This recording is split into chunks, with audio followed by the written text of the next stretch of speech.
Hello, everyone, and welcome to another session that I have lined ahead for you of understanding laws.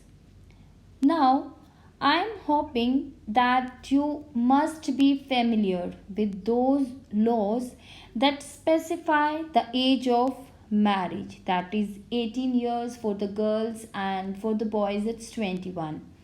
The age at which a person can vote, again it's 18 years. And perhaps even the laws dealing with buying and selling of properties. Means some basic laws we have, and the idea, information about these laws, everyone we have. And even we have learned in the previous chapter that Parliament is in charge of making laws. It is the responsibility of the parliament, it is the duty of the parliament to make the laws for the country. And laws which are being made by the parliament that are important for everyone. Suppose if there would be no laws, then the people who have power can survive only, and weak people will disappear slowly. So then there will be a rule of might is right, means जिसके पास power है वही ठीक है और वही rule कर सकता है.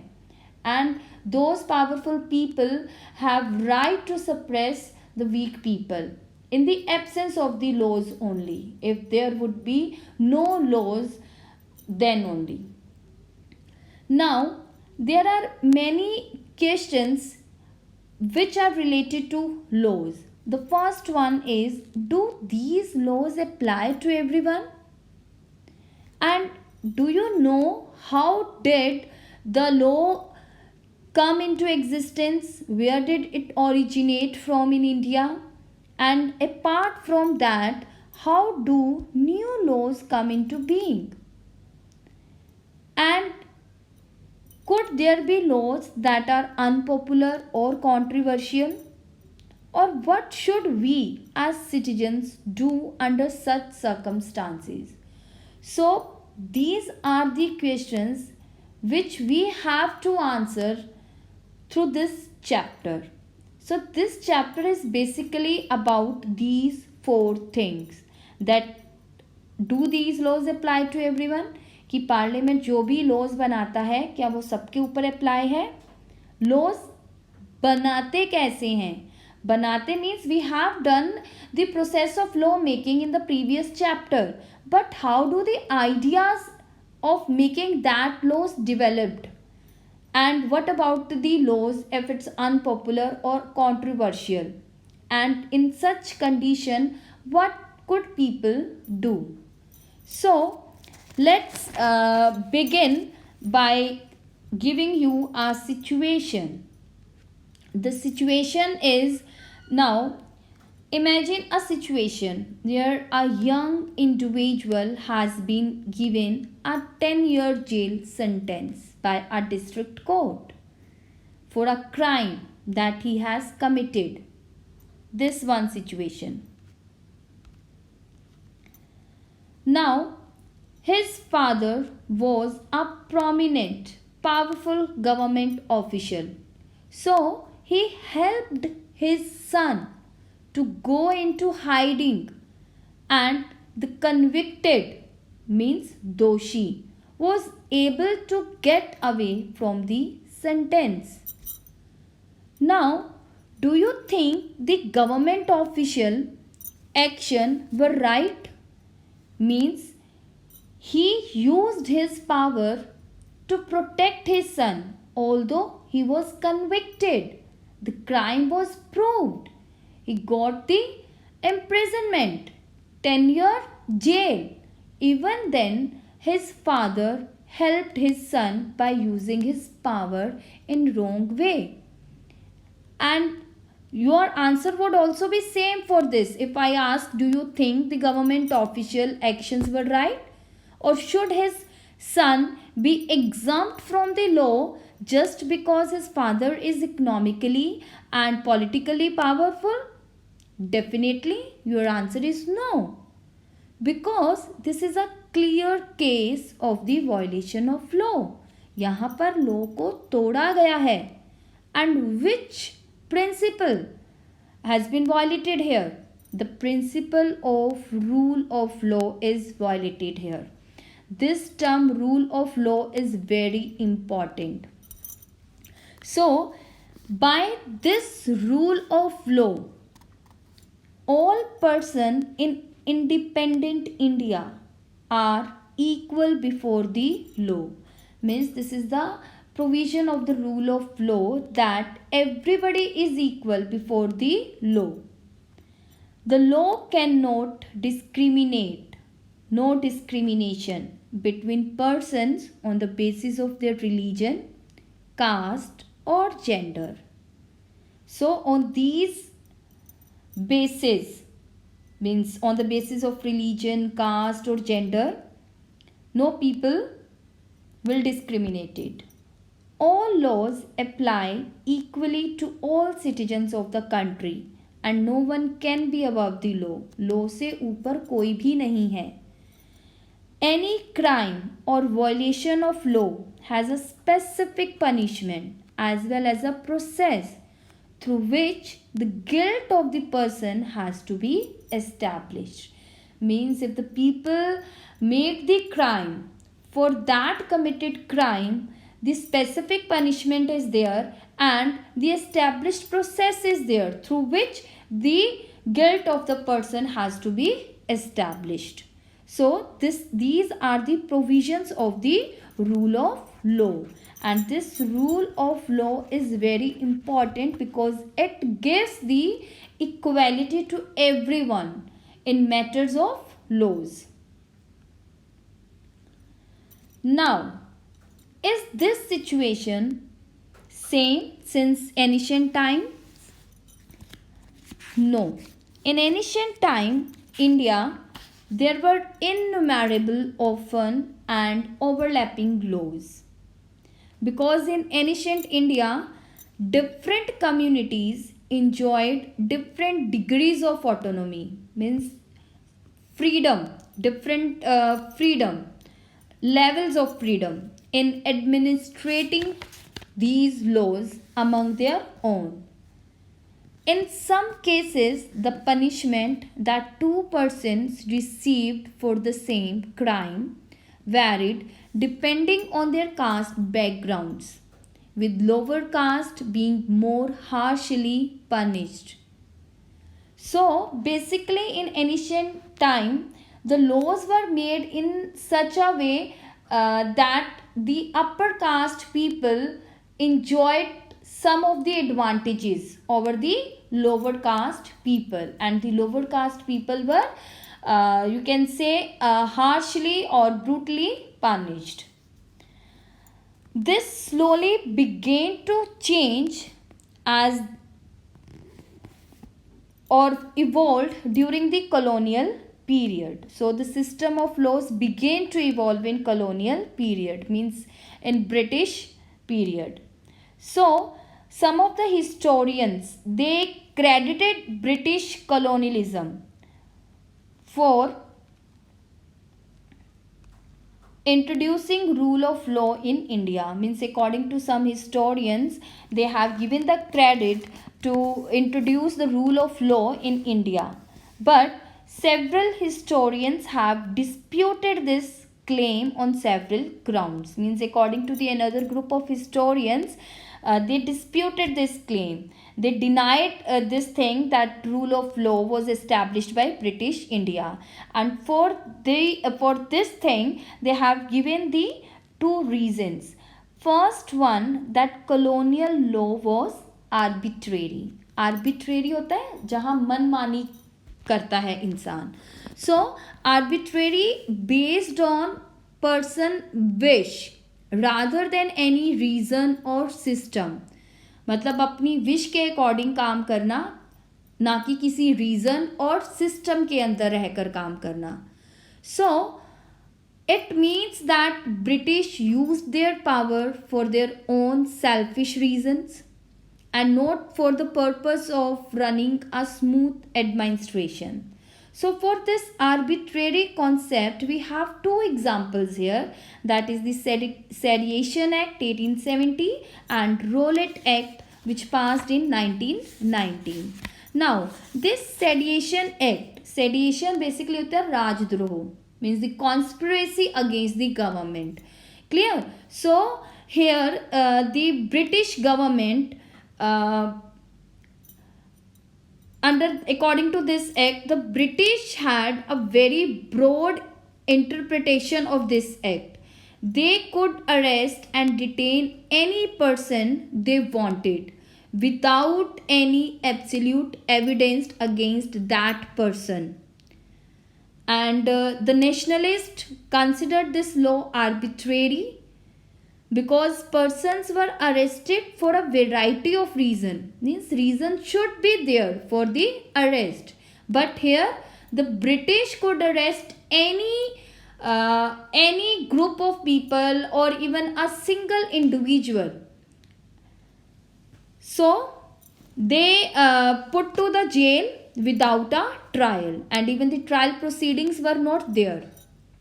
And on the same ground, this Rowlatt Act 1919 was passed.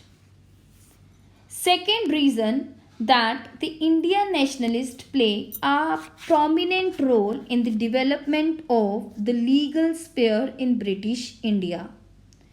Because when our constitution was being written, members of the Constituent Assembly were agreed that there should be no arbitrary exercise of power in independent India, कि किसी के पास भी ऐसी powers नहीं होंगी जिसके according वो मनमानी कर सके, and the people, that group of people which possessed power could use those power for their own personal gain. So they made the arrangements, they made the provision in the constitution in such a way that no single individual and even no group of people could use the power in an arbitrary manner.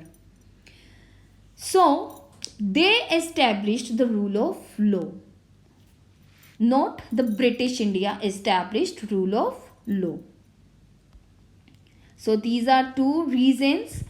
First one, this is very important, what is rule of law, and what were the reasons given by the historians to prove that this rule of law was not introduced by the British, rather it was the work of our constitution makers. And this said meaning of this Sedition Act and this Rowlatt Act as well. Now let's discuss this Rowlatt Act 1919 in detail.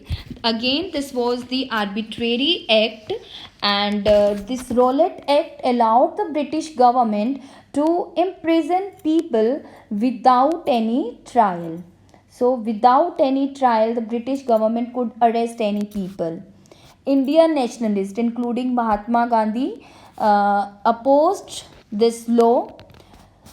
Despite the large number of protests, the Rowlatt Act came into effect on 10 March 1919. So finally it passed on 10 March 1919. And in Punjab, protest against this act continued quite actively. And on April 10, two leaders of the movement, Dr. Satyapal and Dr. Saifuddin Khichlu, were arrested. Now, to protest these arrests, a public meeting was held on 13 April. Actually, these two leaders, they decided to hold the protest meeting in Jallianwala Bagh on 13 April. So before 13 April, they were arrested on 10. But the people decided to continue that protest. So on that day, General Dyer entered the park with his troops. They closed the only exit, and without giving any warning, General Dyer ordered the troops to fire. Several hundreds of people died in this gunfire, and many more were wounded, including women and children. And this painting shows the troops firing on the people during the Jallianwala Bagh massacre. So the detailed incident of this Jallianwala Bagh massacre is also important for the examination point of view. Now, again, the role of Indian nationalist in law making. In previous slides, we have seen that the constituent makers or the Indian nationalist leaders played a very important role in the in introducing the rule of law. So, the Indian legal profession also began emerging and demanding respect in colonial courts. And why the Indian nationalist leaders were able to introduce rule of law or were able to make constitution a good constitution for the country, because their demand was increasing in colonial courts. So they were well versed with the judiciary. So they began to use law to defend the legal rights of Indians. So when they served in the colonial court, they demanded or even they started defending the legal rights of Indians. So Indians played a major role in the evolution of the rule of law during the colonial period, because this was the work of the constituent makers or our Indian nationalist leaders. Finally, the constitution served as the foundation on which our representatives making laws. So, with the adoption of the constitution, this document, constitution document, served as the foundation on which our representatives began making laws for the country. Every year, our representatives pass several new laws as well as revise existing ones. And one such example we have Hindu Succession Amendment Act 2005. Now, this act originally known as Hindu Succession Act, which was passed in 1956, and according to this act, only the sons had a right in the property of father, and daughters also have right until their marriage. After marriage, the daughters cannot make a claim on the property of the father. But this act was amended in 2005, and according to the new amendment act, now the mother, daughters and son, all these people have equal share in the property of father. So the existing laws can be modified according to the changing condition, according to the circumstances, or to give protection to the weaker section of the people. So here the girls are weaker section of the people. So to promote the gender equality, this Hindu Succession Act was amended in 2005. And another act was also passed, that is Right to Information Act in 2005. That is a piece of legislation that came about due to pressure from public. So with this, I have come to the end of this session, and hope so you got the answer that do these laws apply to everyone? Yes, the laws which are being made by the parliament, those laws are applied to everyone. Clear? So with this, the session is ended now, and I will be back soon to continue the same chapter or to find out the answers of the questions. Till then, keep learning and have a nice day.